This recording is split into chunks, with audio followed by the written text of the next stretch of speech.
उसे बहुत बड़े रूम में ले जाती है जहां पर बहुत सारी जूतियां और सैंडल शोकेस में लगी हुई थी। वर्षा ये सब देखकर हैरान थी। वो चारों तरफ घूम घूम कर सारे जूते और सैंडल्स को देख रही थी। उसके बाद उषा कहती है। चलिए अब मैं आपको ज्वेलरी रूम दिखाती हूँ। अब उषा वर्षा के साथ ज्वेलरी रूम में जाती है जहां सोने चांदी और हीरो की बहुत सारी ज्वेलरी शोकेस में लगी हुई थी। वर्षा घूम घूम कर वो सब कुछ देख रही थी और अपने आप से कह रही थी। इतनी सुंदर ज्वेलरी है यहाँ पर और इतनी सारी। मैंने तो इतनी सारी ज्वेलरी कभी नहीं देखी। वर्षा को सोच में गुम होता देखकर उषा कहती है। चलिए अब मैं आपको मेकअप रूम भी दिखा देती हूँ। अब उषा वर्षा को लेकर मेकअप रूम में जाती है जहां बड़े बड़े आईने लगे हुए थे और बहुत सारा मेकअप रखा हुआ था। वर्षा सभी मेकअप को हाथ से छू छू कर देखने लगती है और वो अपने चारों तरफ बड़े बड़े आईने और ब्रांडेड मेकअप देखकर कहती है। हे भगवान, इतना मेकअप तो किसी मेकअप वाली शॉप पर भी नहीं होगा जितना यहाँ रखा है। मेम साहब, ये तो कुछ भी नहीं है। ऐसे तो कई मेकअप रूम है इस अंडरग्राउंड घर में। आइए आपको परफ्यूम रूम में ले चलती हूँ। अब उषा उसे अगले रूम में ले जाती है जहां पर बहुत सारे परफ्यूम लगे हुए थे। ये देखकर वर्षा कहती है। बाप रे, ऐसा लग रहा है कि दुनिया भर से परफ्यूम लाकर इस रूम में रख दिया गया है। जी छोटी मालकिन, ऐसा ही है। ये अलग अलग ब्रांड के परफ्यूम है जो अलग अलग देशों से मंगा कर यूज करने के लिए यहाँ रखे गए। आइए मैं आपको गाड़ियों का शोरूम दिखाती हूँ।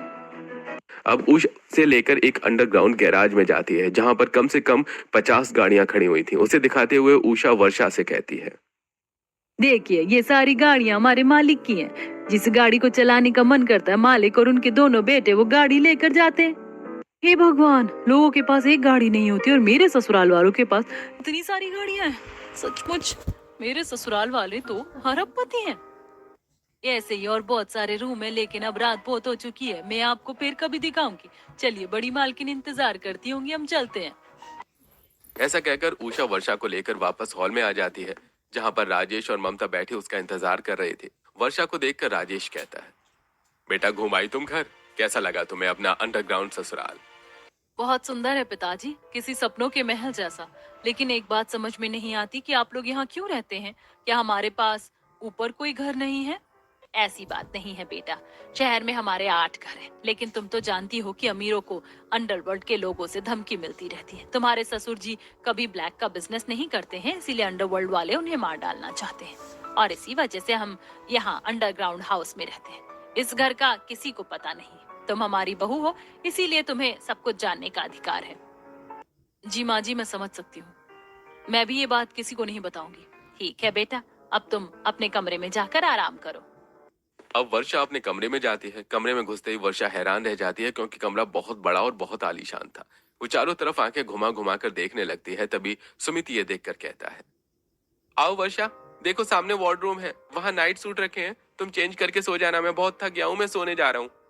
अब सुमित लाइट बंद करता है और रजाई ओढ़कर सो जाता है। तब वर्षा अपने मन में कहती है। जिस बात का डर था वही हुआ। लगता है मैं सुमित जी की पसंद नहीं हूँ और ये शादी मेरे सास ससुर की मर्जी से हुई है। इसके बाद वार्डरूम खोलकर वर्षा नाइट सूट निकालती है और वॉशरूम में जाती है। तो वो देखती है कि वॉशरूम बहुत बड़ा था। ये देखकर वर्षा बहुत हैरान होती है।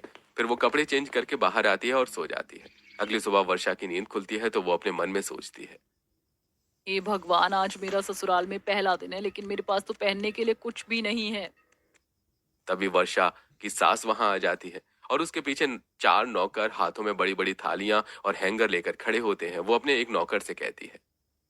हरिया, लो इस हैंगर को यहीं रख दो। हरिया अंदर जाता है और हैंगर को बेड पर रख देता है। फिर ममता कहती है। अब इस हैंगर से कपड़ा हटा दो और तुम जाओ। हरिया हैंगर से कपड़ा उठाता है तो वर्षा देखती है कि उस हैंगर में सोने और चांदी की कढ़ाई की हुई बनारसी साड़ियां रखी थी। हरिया वहां से चला जाता है। तब अपने दूसरे नौकर से ममता कहती है। भोला, तुम दूसरी थाली लाकर यहाँ रख दो और उससे कपड़ा हटाकर जाओ।